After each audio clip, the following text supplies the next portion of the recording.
Hello everybody, this is Steve at TryGearGuru.com and RunGearGuru.com. Thank you for joining us here on our YouTube channel, Multisport Mojo. Today we're looking at the distance running combination that you can use for training and for race day.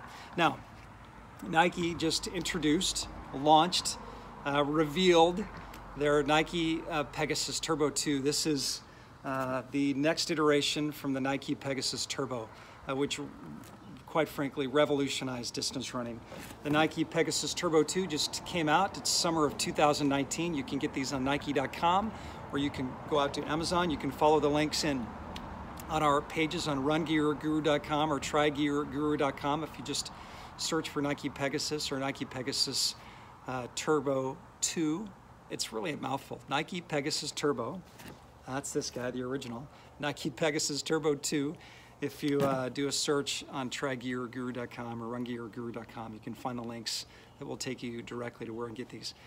The trick is not a lot of resellers carry the Nike Pegasus Turbo or the Nike Pegasus Turbo 2. It's not an elite distance running shoe, but it's certainly at the top of the line for them. My experience has been they're hard to find in your local running store, so getting them on Nike.com or Amazon.com, and again, you can follow those links at TryGearGuru.com and RunGearGuru.com to find the links to grab these. The Nike Pegasus Turbo 2 runs about 180 bucks. You can grab the Nike Pegasus Turbo for about half that or a little more than half that on Amazon and on Nike.com as well, and they're both terrific.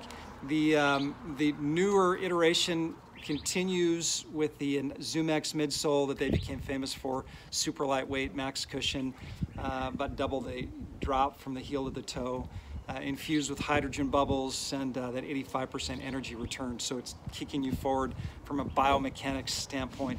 It not only is a comfortable shoe to run in, but it really helps your running form and in the end saves you 4% of the energy needed to run. So it turns a 26.2 mile marathon into a 25-mile race, and I'll take a 25-mile marathon any day over a 26.2 marathon. Okay, what we want to talk about today though is when you would wear the Nike Pegasus Turbo 2. They're designed to be your training shoe, and that's different than what you may be used to. You may be used to going out and getting a running shoe. I know for the longest time I ran in Asics gel Kayanos, and I would run in them for training, and then I'd get a new pair for race day, and I'd run on them fresh for race day. And you can do that now. You can run in the same shoe for training that you would run in for race day. What Nike did with the Breaking 2 project, where they designed a running shoe from the ground up for 3 elite marathoners to break the 2-hour marathon barrier, was design a shoe for training and then design a shoe for race day. And what you get is a shoe that feels supportive and lightweight, but gives you everything that you're looking for in cush and spring in training. And then on race day, you get a lighter, stiffer version of that shoe. Really, I mean, how smart are these guys around how to design a distance running shoe? So let's take a look at that. You get in the Nike Pegasus Turbo 2, you get the ZoomX foam. We just talked about that midsole foam that gives you max cushion at a much lighter weight. It's an aerospace material that they use in. I know they also use it in building bridges. It's just a ridiculously light material, but gives you max cushion and an 85% energy return, meaning you get 85% of the energy that comes this way, boom, comes back that way. And with the infusion of hydrogen bubbles and that double heel toe drop from the height, right? You get this propulsive nature. That's the same midsole in your race day shoe. Now, Nike has 2 midsoles in these distance running shoes. There's a ZoomX and then there's a Zoom. This is the Nike Zoom Fly, and they have a couple of versions of the Nike Zoom Fly. The Nike Zoom Fly straight up, a little more structure in the shoe. The Nike Zoom Fly SP, which takes all of the structure out of the shoe and goes, in fact, they're see-through. This upper is see-through, they're so light. And then the Nike Zoom Fly Flyknit, which, think of a Nike Free, that really sock-like kind of an upper where there's a lot less structure. That's the Nike Zoom Fly Flyknit.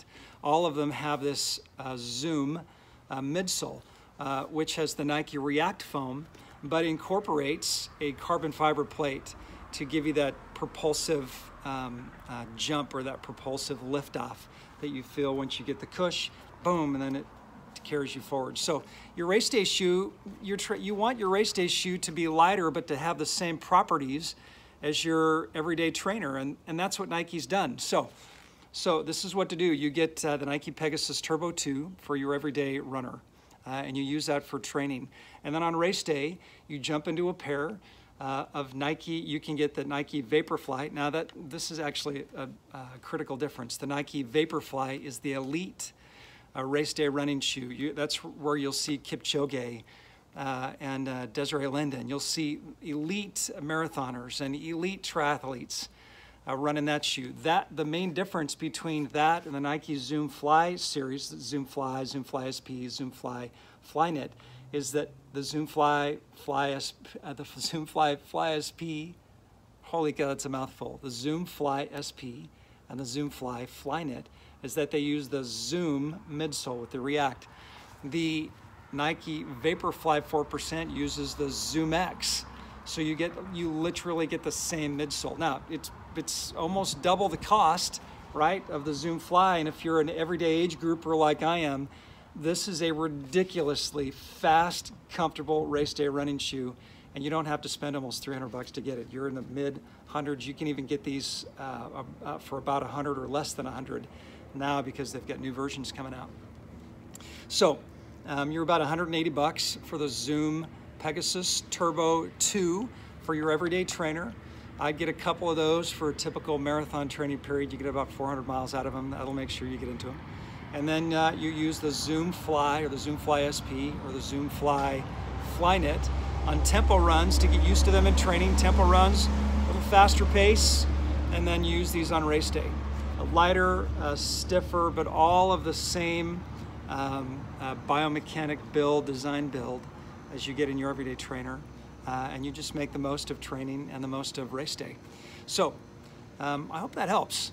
If you want to find more information out about either the Zoom Fly series of race day shoes or the Vaporfly 4% or the Nike Pegasus and the Nike Pegasus Turbo or Nike Pegasus Turbo 2 that just came out, and the combination, using these in combination for training and racing, go out to trygearguru.com or rungearguru.com. I want you to subscribe to our YouTube channel here at Multisport Mojo and all of our social channels, and go out to our individual content pages out at trygearguru.com, rungearguru.com. If it's swimming, go to swimgearguru.com.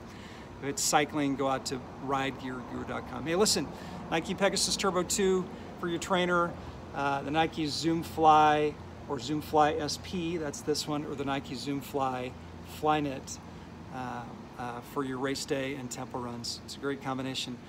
Listen, thank you for joining us, and we'll see you next time. Take care, everybody.